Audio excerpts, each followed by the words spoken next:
என் இனிய உறவுகளுக்கு அன்பான வணக்கம். நான் உங்க குருசாமி பொண்ணு. எல்லாரும் இன்னைக்கான மணி சேவிங் அமௌண்ட் எடுத்து வச்சிட்டீங்களா? எடுத்து வைக்கல அப்படின்னா மறக்காம எடுத்து வச்சிருங்க. இன்னைக்கு நம்ம மணி சேவிங்க்கு ஒரு ஃபிட் செக் பார்த்துடலாமா? எந்தெந்த விஷயங்கள் எல்லாம் நீங்க ஃபாலோ பண்றீங்களா? அப்படின்னு தெரிஞ்சுக்கிறதுக்காக தான் இன்னைக்கு இந்த வீடியோ. இது பார்ட் 2வாவும் கண்டினியூ ஆக போகுது. இன்னைக்கு வந்து பார்ட் 1 நம்ம பார்க்கலாம். அது மட்டும் இல்லாமல் என்னால் சேமிக்கவே முடியலை அப்படின்னு சொல்கிறீங்க இல்லையா? உங்களுக்குமேவும் இந்த வீடியோ ரொம்ப யூஸ்ஃபுல்லாக இருக்கும். ஸோ வீடியோவை ஸ்கிப் பண்ணாமல் நீங்கள் லாஸ்ட் வரைக்கும் பார்த்தீங்க அப்படின்னா தான் நான் என்ன சொல்ல வரேன் அப்படின்றது உங்களுக்கு நல்லாவே தெரியும். இன்றைக்கி ஒரு 10 டிப் வந்து நான் உங்களுக்கு ஷேர் பண்ண போகிறேன். நாளைக்கும் இதே மாதிரி 10 டிப் வந்து உங்களுக்கு இருக்கும். ஸோ இன்றைக்கி நீங்கள் வீடியோவை கண்டினியூவாக பார்த்தீங்க லாஸ்ட் வரைக்கும் அப்படின்னா தான் நாளைக்கு நீங்கள் கண்டினியூ பண்ண முடியும். அது மாதிரி சப்ஸ்கிரைப் பண்ணாதவங்க சப்ஸ்கிரைப் பண்ணி வச்சுக்கோங்க. அப்போ தான் நான் வீடியோ போட்டோடனே உங்களுக்கு நோட்டிஃபிகேஷன் வந்துடும். லைக் பண்ணுறதுக்கும் ஷேர் பண்ணுறதுக்கும் எப்போவுமே மறக்காதீங்க. இது மட்டும்தான் நீங்கள் எனக்கு பண்ணுற மிகப்பெரிய சப்போர்ட். இப்போ வாங்க நம்ம வீடியோக்குள்ளே போகலாம். லைக் பண்ணுங்க, ஷேர் பண்ணுங்க, கமெண்ட் பண்ணுங்க. பக்கத்துல இருக்கிற பெல் ஐகான் உங்களோட பட்ஜெட் நோட்டை எடுத்துக்கோங்க. எதில் வந்து நீங்கள் ப்ராப்பராக ஒவ்வொரு மாதமுமே எழுதுறீங்க அப்படின்ற விஷயங்கள்லாம் இருக்கும் இல்லையா? அதுக்கான நோட்டை வந்து எடுத்துக்கோங்க.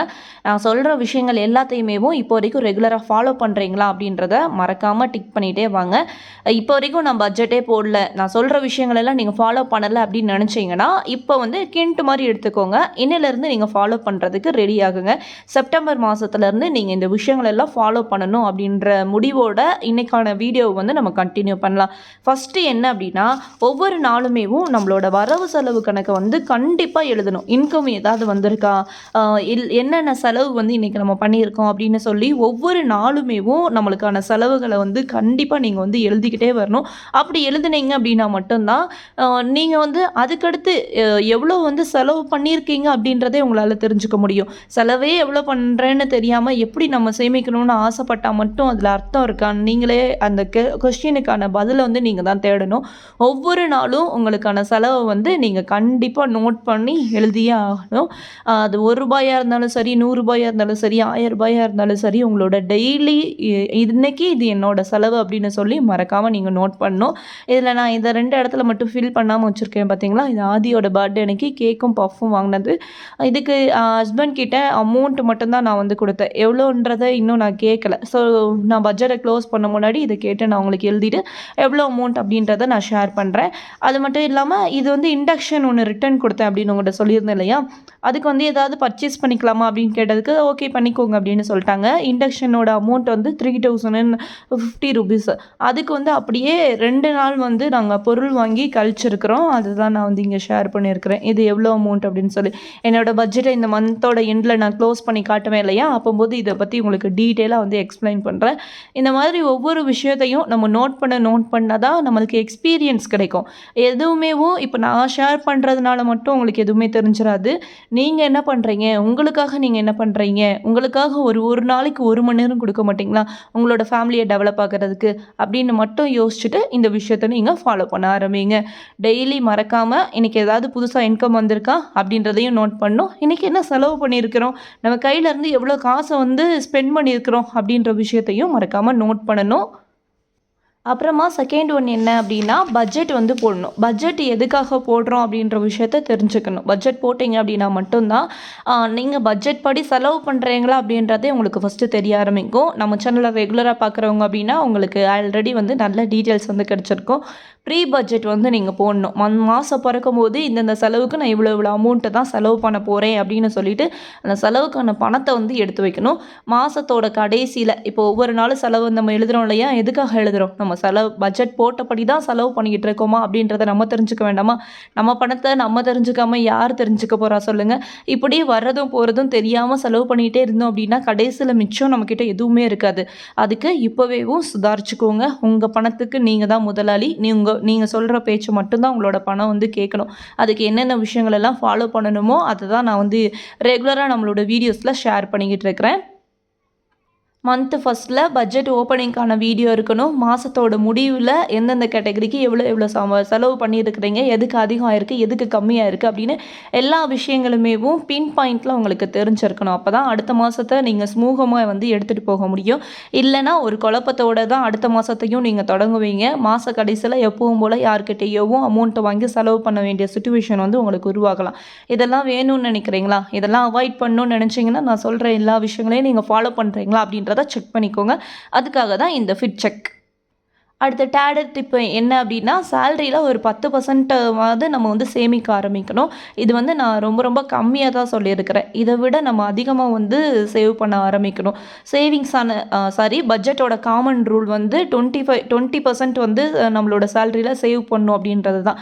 நீங்கள் ககிபோ பட்ஜெட்டை ஃபாலோ பண்ணுறவங்களா இருந்தீங்க அப்படின்னா 50% தான் நம்மளோட எக்ஸ்பென்சஸ்ஸு, நம்மளோட தேவைகளுக்காக, 50% அப்படியே நம்மளோட ஃப்யூச்சர் இன்வெஸ்ட்மெண்ட்டுக்காக அப்படின்றத நோக்கி தான் அந்த பட்ஜெட் வந்து இருக்கும். நான் நிறைய டைம் வந்து ககிபோவும் எக்ஸ்பிளைன் பண்ணியிருக்கிறேன், காமன் பட்ஜெட்டையுமே நான் எக்ஸ்பிளைன் பண்ணியிருக்கிறேன். வேறு ஏதாவது பட்ஜெட் சம்மந்தமாக யாருடைய இன்கமையாச்சும் நம்ம பட்ஜெட் போட்டு பார்க்கணும் அப்படின்னு நினச்சிங்கன்னா, இல்லை உங்களுக்கேவும் உங்களோட பட்ஜெட்டிங் வேணும் அப்படின்னு நினச்சிங்கனாலும் கமெண்ட்டில் மென்ஷன் பண்ணுங்கள். நம்ம புதுசாக ஒரு பட்ஜெட்டை கூட போட்டு பார்த்துடலாம். 10% வந்து சேவிங்ஸ் அப்படின்னு சொல்லி எடுத்து வைக்கணும் இல்லையா? அந்த 10%ல் நீங்கள் என்னென்னலாம் இன்வெஸ்ட் பண்ணுறீங்க அப்படின்றது ரொம்ப இம்பார்ட்டண்டான ஒரு விஷயம். இன்வெஸ்ட்மெண்ட்டை பற்றி நம்ம நிறைய விஷயங்கள் வந்து ஆல்ரெடி பார்த்துருக்குறோம்.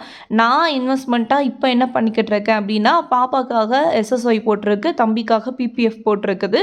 இது 2 மட்டும்தான். சீட்டு வந்து போட்டிருக்கிறேன். சீட் எதுக்காக போட்டிருக்கிறேன்னா, என்னோட கடன் அடைக்கிறதுக்காக மட்டும்தான். அதுலேருந்து அமௌண்ட்டை மே மாதம் எடுத்து கடனை நான் க்ளோஸ் பண்ணியிருக்கிறேன். நம்மளுக்கு என்ன தேவையோ அதுக்கு தகுந்த மாதிரி நம்மளோட சேமிப்புமே இருக்கணும். சேமிப்பு இருக்கும்போது கடன் இருக்கும்போது சேமிக்கலாமா அப்படின்ற கொஸ்டினையும் என்கிட்ட வந்து ரிப்பீட்டடாக கேட்டிருக்கிறீங்க. நம்மளோட ஆசைக்காக நம்மளை வந்து எப்போவுமே சேமிச்சுக்கிட்டே இருக்கணும். சின்ன சின்ன சேமிப்பையும் நம்ம பண்ண தான். அந்த சேமிப்பு எதுக்காக பண்ணுறோம்? கடனை அடைக்கிறதுக்காக தானே பண்ணுறோம். அதையுமே நீங்கள் புரிஞ்சுக்கணும். எதுக்காக பண்ணுறோம் அப்படின்ற எல்லா விஷயங்களுமே உங்களுக்கு தெளிவாக தெரியணும். அடுத்தது 4th டிப் என்ன அப்படின்னா, மணி சேவிங் சேலஞ்ச். நம்மளோட சேனலில் ஒவ்வொரு மாதமேவும் மணி சேவிங் சேலஞ்ச் வந்து ரெகுலராக ஃபாலோ பண்ணிக்கிட்டு இருக்கிறோம். இது இந்த மாதத்துக்கான மணி சேவிங் சேலஞ்ச். இதை தான் நான் வந்து ஃபாலோ பண்ணிக்கிட்டு இருக்கிறேன். இந்த மாதம் நான் 5000 வந்து சேமிக்கணும் அப்படின்னு சொல்லி டிசைட் பண்ணி வச்சுருந்தேன். அதுபடி ஓகே, ரெகுலராக வந்து நான் ஃபாலோ பண்ணிக்கிட்டு இருக்கிறேன். மந்த் எண்டில் நான் வந்து உண்டியலை வந்து ஓப்பன் பண்ணி காட்டுறேன். இந்தபடி தான் நான் அமௌண்ட்டை சேவ் பண்ணியிருக்கிறேனா, இல்லை இதை விட அதிகமாக சேவ் பண்ணியிருக்கிறேனா அப்படின்ற விஷயங்களையும் நம்ம தெரிஞ்சுக்கலாம். எதுக்காக நம்ம மணி சேவிங் சேலஞ்ச் எடுத்துக்கிறோம் அப்படின்னு தெரியுமா? ஒவ்வொரு நாளுமேவும் நம்மளோட சேமிப்பு வந்து தொடர்ந்துக்கிட்டே இருக்கணும். சேமிப்பை நம்மளோட டெய்லி ரொட்டீனில் ஒரு ஹேபிட்டை ஃபாலோ பண்ணும்போது மட்டும்தான் ஆட்டோமேட்டிக்காக நம்ம வந்து சேமிக்கணும் அப்படின்ற உணர்வு வந்து நமக்குள்ளே வந்துக்கிட்டே இருக்கும். கண்டிப்பாக நம்ம சேமிக்க ஆரம்பிப்போம். பெரிய அமௌண்ட்லாம் வேண்டாங்க. ஒரு மாதத்துக்கு ஒரு 500 முதல்ல சேமிச்சு பாருங்களேன். ஏன் இத்தனைக்கும் ஒரு நாளைக்கு ₹1 எடுத்து வச்சு மாதத்தோட 30 நாளில் ₹30 சேர்த்து வச்சு பாருங்களேன். எதுவுமே இல்லாதருக்கு நான் ₹30 சேர்த்து வச்சுருக்கேன் அப்படின்னு சொல்லி பெரிய ஆசை தான் உங்களுக்குள்ளே இருக்கும். சேமிக்கிறத ஆசையோடு பண்ணுங்க. அப்படின்னா மட்டும்தான் நம்ம எல்லாராலையுமே சேமிக்க முடியும். அடுத்தது என்ன அப்படின்னா, சேமிக்கவே முடியலை அப்படின்னாலும் இந்த சேமிப்பை உங்களால் கண்டிப்பாக பண்ண முடியும். என்ன சேமிப்பு அப்படின்னா, காயின் சேமிப்பு தான். காயின் சேமிப்புக்கு இந்த மாதிரி க்ரியேட்டிவாக கூட ஏதாவது ஒரு பாக்ஸ் வந்து வச்சுக்கோங்க. இந்த பாக்ஸில் இதில் வந்து ₹1 போடுறது, இதில் ₹2 போடுறது, ₹3 போடுறது, அதுக்கப்புறமா இங்கே வந்து ₹5 போடுறது இப்படின்னு சொல்லி, இது எதுக்காக வந்து நம்ம விதவிதமாக வந்து ஒரு பாக்ஸ் வாங்குவோம் அப்படின்னு நம்மளுக்கு தோணுதுன்னு தெரியுமா? அந்த பாக்ஸை பார்க்கும்போது இன்றைக்கி இதுக்கான அமௌண்ட் போடலையே அப்படின்னு தான் நம்மளுக்கு தோணும். அதுக்காக தான் இந்த பாக்ஸை நான் உங்களுக்கு காட்டுறேன். இந்த கிட்டத்தட்ட 1 வருஷம் கிட்ட இருக்கும். இன்றைக்கி தான் நான் உங்களுக்கு ஷேர் பண்ணுறேன். ஓப்பனே பண்ணாமல் தான் வச்சுருந்தேன். ஆதி இது எனக்கு வேணும்னு கேட்டு ஓப்பன் பண்ணிட்டான். இந்த மாதிரி இது எதுக்காக இதையுமே நான் உங்களுக்கு ஷேர் பண்ணுறேன் அப்படின்னா, தேவையில்லாமல் ஒரு பொருளை வந்து வாங்குகிறோம். இது தேவை அப்படின்னு நினச்சி தான் வாங்கினேன். ஆனால் இதை வந்து எனக்கு யூஸ் பண்ணுறதுக்கு மனசே வரல. அப்போது இதை வந்து நான் அப்படியே வச்சுருந்தாலும் இதில் ஒரு ₹200 நான் இதை வாங்கியிருக்கேன்னு வச்சுக்கோங்களேன். அப்போது இந்த ₹200 வந்து நம்மளுக்கு வேஸ்ட் அப்படின்ற மாதிரி தானே. அதையும் தாண்டி நம்ம ஒரு பொருளை வாங்குகிறோம் அப்படின்னா நம்மளோட ஆசைகளும் இந்த இடத்துல வந்து ரொம்ப இம்பார்ட்டன்ட் தான். ஆசைக்காக எதுவுமே வாங்கக்கூடாது அப்படின்றதெல்லாம் கிடையாது. எதுக்காக வாங்குகிறோம், என்ன தேவைக்காக அது வாங்குகிறோம் அப்படின்றது ரொம்ப இம்பார்ட்டண்டான ஒரு விஷயம் தான். ஸோ சில விஷயங்களையும் நீங்கள் இது எப்படி இருக்குது அப்படின்றத மறக்காமல் கமெண்ட்டில் சொல்லுங்கள். எனக்கு இது ரொம்ப ரொம்ப பிடிச்சிருந்துச்சு, அதான் வாங்கினேன். இந்த காயின் சேமிப்பை பொறுத்த வரைக்கும் இதில் காயின் தான் சேர்க்கணும் அப்படின்னா இதில் எப்படி நான் வந்து சேர்க்கலாம் அப்படின்ற ஒரு கொஷினும் வரும் இல்லையா? ஒரு கடைக்கு போகிறீங்க, ஒரு காய்கறி வாங்குறதுக்கு அப்படின்னு வச்சுக்கோங்களேன். அங்கே ஒரு ₹10 வந்து மிச்சம் இருக்குது, இல்லை ₹2 ₹3 வந்து மிச்சம் கொடுக்காங்க அப்படின்னா அந்த ₹3 இதுக்குள்ளே போட்டுருங்க. இப்படி தான் சின்ன சின்னதாக வந்து நம்ம காயின் சேமிப்பை வந்து பண்ண முடியும். டெய்லி காலண்டர் கூட நீங்கள் வச்சுக்கோங்க. ஒரு ஃபஸ்ட்டு டேட்டில் வந்து ₹1 போடுறது, 2வது நாள் ₹2, 3வது நாள் ₹3 இப்படியே சொல்லிவிட்டு 30 நாளைக்கு ₹30 போட்டிங்க அப்படின்னா கூட ஒரு ஒரு ரூ. 500 கிட்டத்தட்ட சேர்த்துருப்பீங்க. அந்த ரூ. 500 வச்சு கூட தங்கமே வாங்க முடியும். உங்களுக்கு தெரியுமா? நான் ஆல்ரெடி உங்களுக்கு வந்து ஷேர் பண்ணியிருக்கிறேன். தங்கமயிலோட டிஜிட் கோல்டு ஆப் வந்து இருக்குது. அந்த ஆப்பில் நீங்கள் ஒரு நாளைக்கு வந்து ரூ. 100 கூட நம்மளால் சேமிக்க முடியும். சின்ன சின்னதாக தான் நம்மளால் வந்து தங்கம் வாங்கி சேர்க்க முடியும். அதே இது 330 நாள் 100 சேர்த்திங்க அப்படின்னா எவ்வளோ அப்படின்றத நீங்கள் கணக்கு பண்ணி பார்த்துக்கோங்க. எல்லாராலையும் 330 நாள்லாம் பண்ண முடியாது. உங்களுக்காக ஒரு டார்கெட் வச்சுக்கோங்க. ஒரு வருஷத்துக்கு நான் வந்து ஒரு சின்னதாக ஒரு 2 கிராமாவது நான் வந்து சேர்க்கணும் அப்படின்னு சொல்லிட்டு எப்பப்போலாம் அமௌண்ட் கிடைக்குதோ அப்பப்போலாம் நீங்கள் அதில் அமௌண்ட் போட்டுகிட்டே வந்தீங்க அப்படின்னா கண்டிப்பாக உங்களோட டார்கெட்டை வந்து நீங்கள் அச்சீவ் பண்ணிடுவீங்க.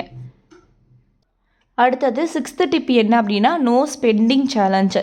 வாரத்தில் ஒரு 2 நாள் வந்து எந்த விதமான செலவுமே நான் பண்ணக்கூடாது அப்படின்னு முடிவு பண்ணி அந்த மாதிரி கூட நீங்கள் சேலஞ்ச் எடுத்துகிட்டு பண்ணலாம். இப்போ என்ன பார்த்தீங்களா, போன வாரம் வந்து நான் 3 நாள் செலவு பண்ணல. இதில் வந்து நான் 2 நாள் செலவு பண்ணல. இதில் 3 நாள் இல்லை 5 நாள் செலவு பண்ணாமல் இருந்திருக்கிறேன். இந்த வாரத்தில் வந்து நான் 2 நாள் செலவு பண்ணாமல் இருக்கிறேன். இப்படி தான் நம்ம வந்து செலவை குறைக்கும் போது தான் நம்மளால் சேமிப்பு பண்ண முடியும். என்ன இருக்குது இல்லை அப்படின்றத மட்டும் பார்த்துட்டு நம்ம பொருள் வாங்கணும் அப்படின்னா கண்டிப்பாக நம்மளால் வந்து நிறையவே சேமிக்க முடியும். இந்த மாதத்துக்கான கிராசரியுமேவும் நான் இன்னும் பை பண்ணலை. பை பண்ணதுக்கப்புறமா அதையுமே நான் உங்கள் கூட வந்து ஷேர் பண்ணிக்கிறேன். பிக்னஸாக இருக்கிறவங்களுக்கு கிராசரி எப்படி பர்ச்சேஸ் பண்ணணும், எது இம்பார்ட்டன்ட் அப்படின்னு தெரிஞ்சுக்கணும் அப்படின்னு நினச்சிங்கனாலும் கமெண்டில் மென்ஷன் பண்ணுங்கள். நம்ம கிராசரி லிஸ்ட்டை வந்து இன்னொரு புதுசாக வந்து நான் உங்களுக்கு ஆட் பண்ணுறேன். என்னென்ன விஷயங்கள்லாம் கிராசரி வாங்கும்போது ஃபாலோ பண்ணணும் அப்படின்னு என்ன அப்படின்னா, எக்ஸ்பென்சஸ் கண்ட்ரோல் பண்ணுறது அப்படின்னா ஃபிக்ஸ்டு வர்ற கமிட்மெண்ட்டில் நம்ம எக்ஸ்பென்சஸ் வந்து கண்ட்ரோல் பண்ண முடியாது. இப்போது கரண்ட் பில்லை வந்து நம்ம எக்ஸ்பென்சஸ் கண்ட்ரோல் பண்ண முடியும். கேஸை வந்து நம்ம எக்ஸ்பென்சஸ் கண்ட்ரோல் பண்ண முடியும்.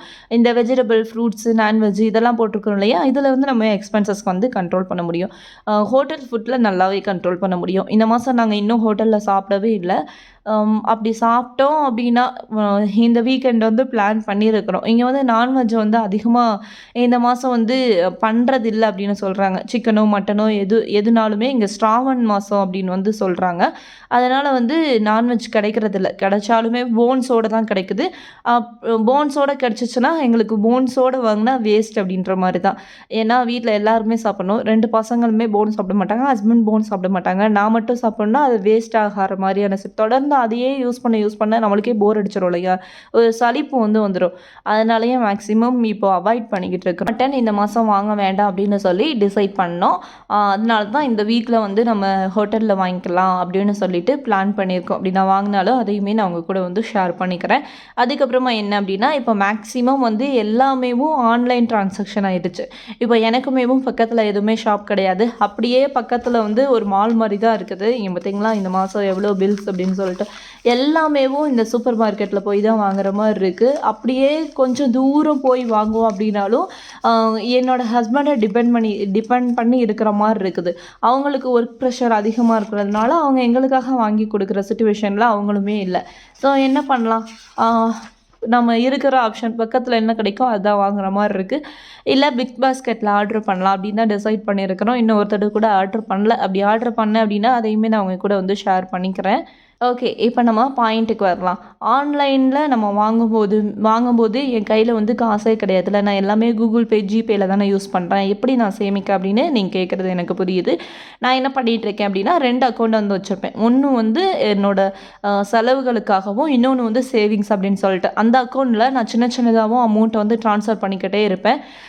ஒரே வந்து ட்ரான்ஸ்ஃபர் பண்ணாலும் இதாக இருக்காது இல்லையா. ஒரு ரூ. 500 வரைக்கும் நான் வந்து சேவ் பண்ணுற மாதிரி கொஞ்சம் நாளைக்கு ஒருக்க அந்த ரூ. 500 அப்படியே அந்த அக்கௌண்ட்டுக்கு வந்து ட்ரான்ஸ்ஃபர் பண்ணி வச்சுக்குவேன். இப்படி தான் நான் வந்து 2 அக்கௌண்ட் மெயின்டைன் பண்ணிகிட்ருக்கேன். ஒன்று சேவிங்ஸ்க்கு, ஒன்று வந்து செலவுக்காக அப்படின்னு சொல்லிட்டு. இப்போ நான் என்னோடய அக்கௌண்ட்டில் போட்டாலுமேவும் என்னோடய மணி சேவிங் சேலஞ்ச் பாக்ஸில் வந்து நான் டிக் போடுவேன். ஏன்னா இப்படி தான் என்னால் சேமிக்க முடியும் அப்படின்றது எனக்கு தெரியும் இல்லையா. ஏதோ ஒரு விதத்தில் ஏதோ ஒரு இடத்துல நம்மளோட பணம் வந்து சேவ் ஆகுதுல்ல, அவ்வளோதான். பெருசாக ரொம்பலாம் யோசிக்காதீங்க. நம்மளோட பணம் ஆட்டோமேட்டிக்காக சேவ் ஆகிக்கிட்டே இருக்கும். அதுக்கான புரிதலும் அதுக்கான நாலேஜும் மட்டும் நம்மளுக்கு இருந்துச்சு அப்படின்னா போதும். இப்போ வெயிட் லாஸ் எடுத்துக்கோங்களேன். வெயிட் லாஸை பொறுத்த வரைக்கும் அதுக்கான புரிதல் இருக்கணும்.